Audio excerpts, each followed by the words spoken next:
जिन्हें मैं ढूंढता था आसमानों में ज़मीनों में, जिन्हें मैं ढूंढता था आसमानों में ज़मीनों में, वो निकले मेरे ज़ुल्मत खानाए दिल के मकीनों में। जला सकती है शम्माए कुश्ता को मौजे नफ्स उनकी, इलाही क्या छुपा होता है अहले दिल के सीनों में। न पूछ उन खिरका पोशों की इरादत हो तो देख उनको, यदे बेजा लिए बैठे हैं अपनी आस्तीनों में। बहार आई अगर गुलशन में तो किस काम की आई, नशे मनसाख पे बाकी रहा ना दिल ही सीनों में। हज़रात असातिज़ाए किराम और अज़ीज़ तलबा,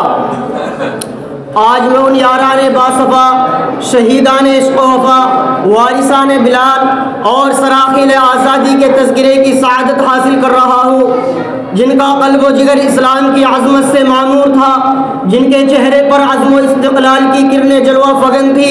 जिन्होंने अपनी ज़िंदगी इस्लाम की सरबुलंदी और इलाए कलिमतुल्लाह के लिए वक़्फ़ कर दी, जिन्होंने इस्लाम की आबियारी की है और जिन्होंने चमनिस्तान इस्लाम की तरफ बढ़ने वाली हर बाद समूम की राह में दीवार आहीने बनकर हाइल हो गए हैं। दोस्तों, इस आलम के इस चमनिस्तान आलम का पत्ता पत्ता और बूटा बूटा इस बात पर शाहिद है कि तबका उन अस्हाबे फ़िक्र नज़र और वारिसाने क़ल्ब व जिगर का तबका है कि जिन्होंने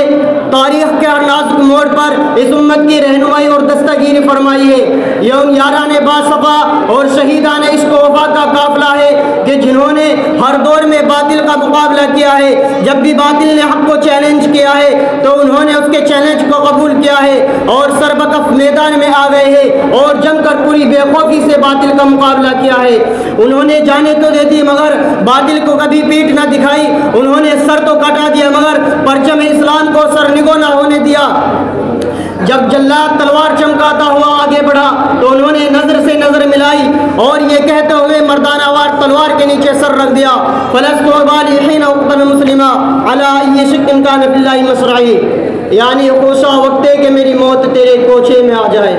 खोशा वक्ते के मेरी मौत तेरे कोचे में आ जाए, यही तो ज़िंदगी का आखिरी अरमान है साक़ी।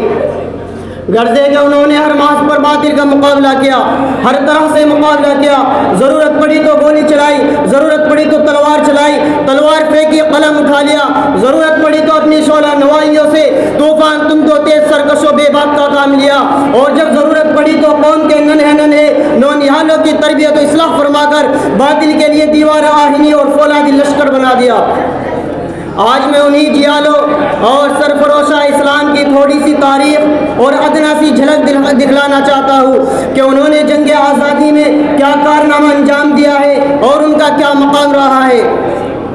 अजीज़ साथियों, जब हिंदुस्तान की मुक़द्दस सरज़मीन पर अंग्रेज़ों का नापाक साया पड़ा और जब वो अपनी शातिराना वाहियाराना चालों से यहाँ के मालिक बन बैठे, जब बाशिंदगान हिंद पर तरह तरह के जुल्म व सितम ढाए जाने लगे और जब हिंदुस्तानियों को गुलाम बनाया जाने लगा, जब हिंदुस्तानियों का खून उनके पसीने से भी अर्ज़ा होने लगा, तो ऐसे नाजुक वक्त में सबसे पहले जिस शख्स ने आलम बगावत बुलंद किया वो मुहद्दिस कबीर, इमाम जलील, रईसुल औलिया, फ़ख्र चमन, महरम फन, नाज़िश वतन शाह अब्दुल अज़ीज़ इब्न वलीउल्लाह मुहद्दिस देहलवी है। ये वही मर्द मुजाहिद और दुर्वेश खुदा है कि जिसने वक्त से बहुत पहले मुसलमानों के नस्ब आइन का ऐलान फरमा दिया था, जहाँ तक दूसरों को पहुँचने के लिए अभी साल हा साल इंतजार करना था। शाह अब्दुल अज़ीज़ का फतवा क्या था? गोया एक बरके बेअमा था जो दुश्मनों के नफिले तमन्ना पर गिर पड़ी। अंग्रेज़ों की नींद हराम हो गई, जगह जगह आज़ादी के परचम लहराने लगे, जगह जगह आज़ादी के शोले भड़कने लगे और हौसले में अंगड़ाइयाँ लेना शुरू कर दी।